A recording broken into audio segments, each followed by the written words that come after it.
We're anxious to get ourselves back to work. I think was really happy we had the bye week, and I think we got a lot of good work done out of that. And so we're looking forward to getting our focus and getting moving on to the next phase of things. And we got Washington State this week, and we're excited to get that thing rolling. So, Coach, talk about, hey, you took over. You had like 5 days to get ready for a game with all the changes. What's it been like since the Lafayette win, the bye week, the chance to kind of take a deep breath and get into some details of how you want things to move forward? Well, I thought we needed the bye week, to be real honest with you. That was a very hectic time, and I thought our players and this coaching staff did a really good job of attacking that. And it's like I said, our deal is to help these guys be the best them that they can be and help them find a way to have success. And it was great to be able to see them smile again. And I felt like there was some time needed for both ends of it. We had, you figure training camp was 4 weeks, and then you had the run of games as it was, and there was a lot going on. And obviously there was you magnify it with the emotion of everything that went into that last week prior to the bye. And so we took that as a combination, be able to get bodies rested, get minds brought back again, and get rejuvenated to go make a new run. And I was excited about I liked the way that our players responded to it. I thought the coaches did a great job of responding to it. We got a lot accomplished, I felt like, during the course of the bye week. And like I said, that gives us, we're back on the practice field tomorrow, Tuesday, to get ready to roll. And so everything has moved forward very well. 109th time Coos and Beavs have crossed paths in a football game. Long history. You were part of it on the Palouse for years. Talk about this matchup. Talk about what you think this game's going to be like, because, it's kind of unique. It's going to be the first of two this season. Yeah, it's going to be like being back in the you're in the division race. You got to beat everybody. Try to win it twice so you can win the division and go to the playoffs. And we got to try. We get the opportunity to be able to play them twice, and if we can win it twice, we get to be the Pac-12 champions, and that's a good thing, or the Pac-2, whatever you want to call it. But we've got an opportunity, and so there you go again. It's what do you have a chance to do? Well, you got an opportunity. Number one, to play a new game this week. And we've got each day to prepare for it. No different than we had this last week to get ourselves, get bodies ready, get minds ready, and be ready to go about attacking the new week and the new opponent. And we're going to approach it the same way, day by day, so that when Saturday gets here, we can approach it play by play. And there is some motivation, some things that we want to be able to build off of. And so that's having success again, be able to smile again, doing everything you can to be able to walk off the field that way. And know that if you can attain the success and win this game, then you set yourself up the opportunity to be able to be the champion of the conference. And I think that there's a lot to be said for that, and I think that matters. And so that's I think it's going to be a hell of a game, and there's been some great games in the history of this, and I've been fortunate to be part of some of those, and looking forward to the next ones. And we get two of them this year. Final thing for me, the fact that these two teams were together throughout the entire changes, like you say, the Pac-2, and now they're going to be in the new Pac-12 together. Is there a kinship between the schools because of that, or you guys, just, hey, two teams playing each other this week? Well, I think you'd be crazy to say it's just two teams playing each other, because we are in the same boat, and we, obviously both want to be in the driver's seat of the conference moving forward as it grows in years to come. And the bottom line, all that stuff really doesn't matter either, because this is the opportunity that you have in front of you, and to go about it that way. So, I don't know that. I think if anything, you look at it, there's some rivalry there between the two schools, because we're the two that are left, and maybe the strong survive. Given the uncertainty of what lies ahead for the players, how do you keep them focused on these final 4 games of the regular season? Well, by doing it day by day is, I think, the best way to go about it. And I think y'all have heard me say it before, but I can pay attention to now. This is the only thing I can control is the present. Yesterday's history, tomorrow's a mystery. I got today. This is my gift. I'm going to do something with my gift, all right? This is the present, so do something with it. Well, what can we do each day to be able to affect that? That's the matter of how you go about it. And then that holds true to a ball game too, because I could have made a great play on the last one. Well, I've got to move on to this play. That one's history. I may have had a rough go on the last play. I've got to move myself forward. And I can't be excited about the next one because it's not here yet, because depending upon what I do this one is how the next one is going to affect all of us. So if I can keep my focus on what I'm doing now, then that gives me a chance. And so that's something that we've approached with our guys as we've hit each week, each day as we've gone through these things. And that's kind of the focus that I hope we have set in their heads, how to go about it. And I think by doing it that way and find out what you can achieve, and don't listen to, just pay attention to what you can achieve and what can I accomplish, and go about it that way.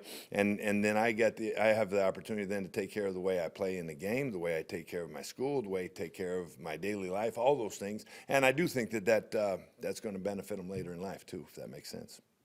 Going into the Lafayette game, you made a change at play caller and turned that over to Danny Langsdorff. Looking back at the tape, how did that go, and is that in place for the rest of the season, or was that just a one-game thing?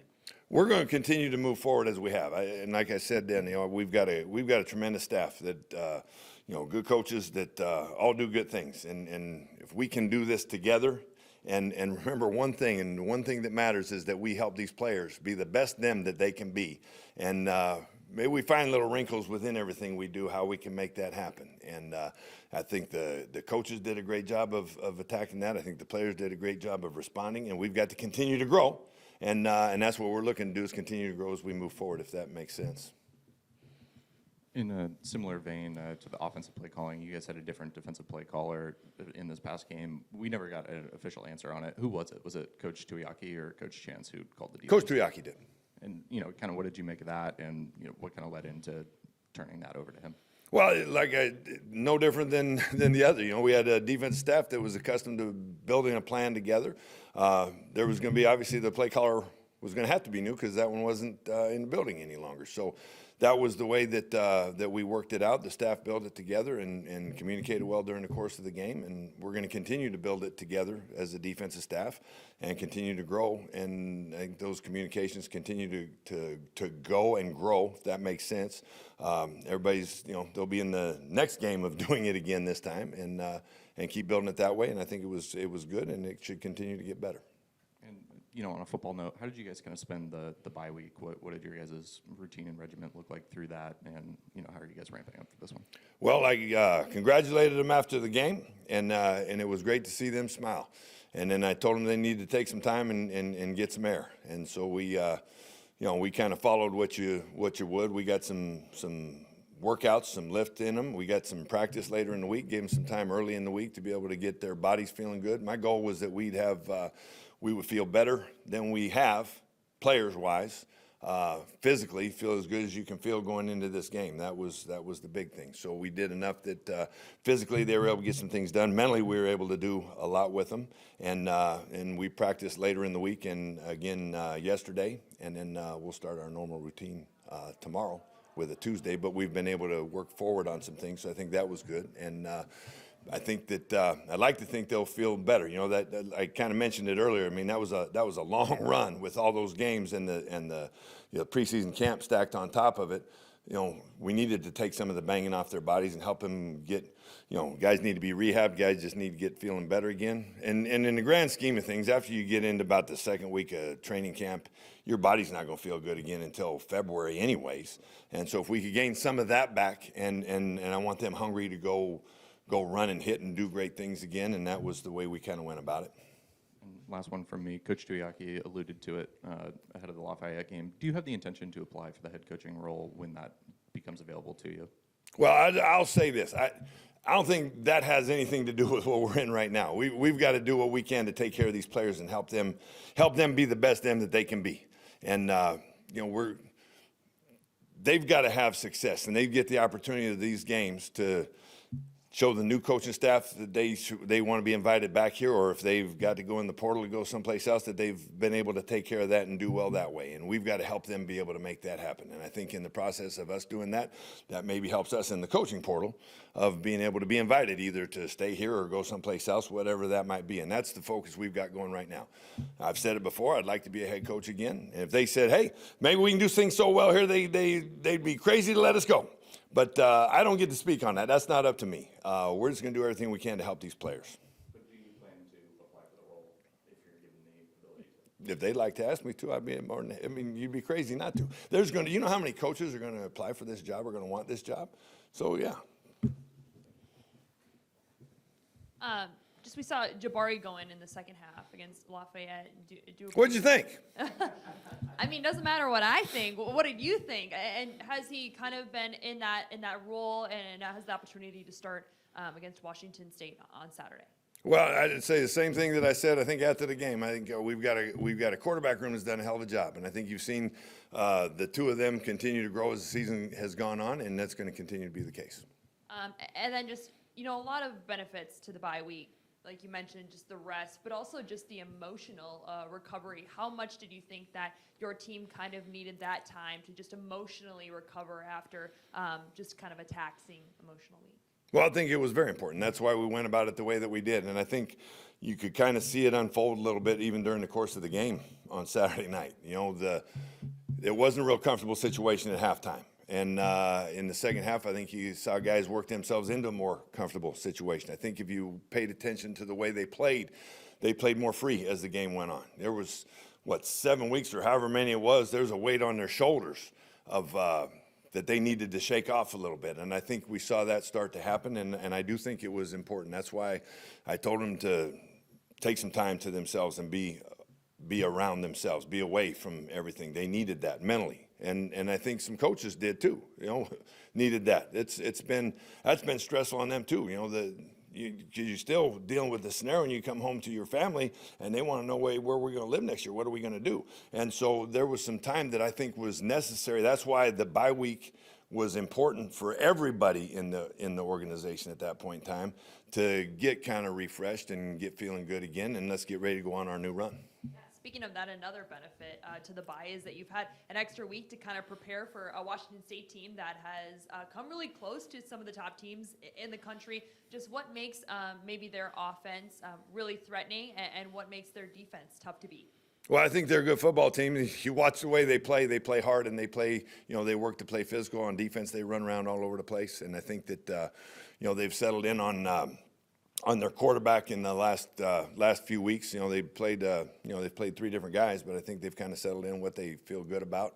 And, they're good at blending the run and the throw game. And they've seen some change for themselves, you look at playing Ole Miss and Virginia's a much improved Virginia team. They're both top, they're highly ranked teams. And so they had themselves in the ball game the entire time against each of those guys. And then, and then they were able to pull off the Toledo game this last weekend. So I think they're a very good football team that's playing their tails off, and we're excited to go play our tails off again too.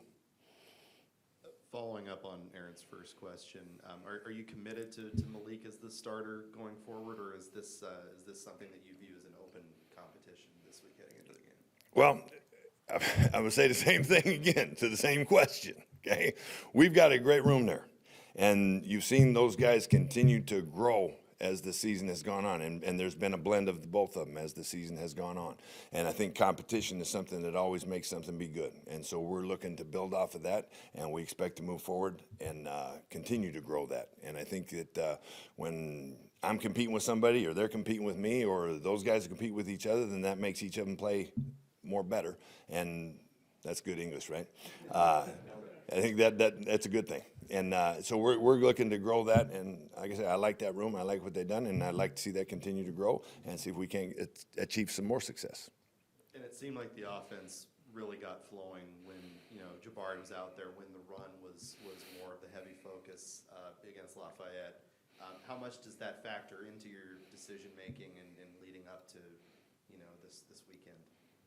Well, I think that we were able to do some things. The game started to look like it was supposed to as the game went on. And, you got to pay attention to what Hank did. I mean, that was awesome. He's got his name in the record books, and he did some great things there. And that doesn't happen without the guys up in front of him doing some stuff also. I think that whole group together, and that's what we have to pay attention to. It more than anything else is that we gain ground each play, each day in the things that we do, and we've got to do it together. This group together, taking on the world. Let's go get after it, if that answers your question. Yes, sir. I'm going to give it one last try. When will you decide on a starting quarterback for this week's game? I already answered that. Okay. We have. Okay. And Cornell Hatcher, he, I think, has the most yards per carry. Do you see him getting a few more carries? Yeah, I'd like to see that continue to grow. I think we have that running back room. I mean, that's a room you got to pay attention to also. I mean, we've got guys there that are making plays, and I think that that helps each of them with their blend. I mean, there's different health that falls on each of their bodies, if that makes sense what I'm saying. And so if you can blend that out a little bit more, and that takes some of the banging off of each of them, and then defense has to deal with each of those guys a little bit different also. I think that works to our advantage, and I'd like to think you're going to continue to see those guys making things happen. That's a great question. Hey, Coach, is Yeah. there the bye week in terms of healing? Is there anybody you could say that is likely going to be able to play this weekend that maybe didn't last week, some guys coming back, or is it too early in the week to know that? To be honest, it's too early to tell. I'm very hopeful that we've done enough that we'll see a bunch of guys come back, but we're going to have to see how that goes day by day, to be honest with you. All right. Thanks, Coach. Thanks for your time. You bet. Thanks, y'all. Have a wonderful day.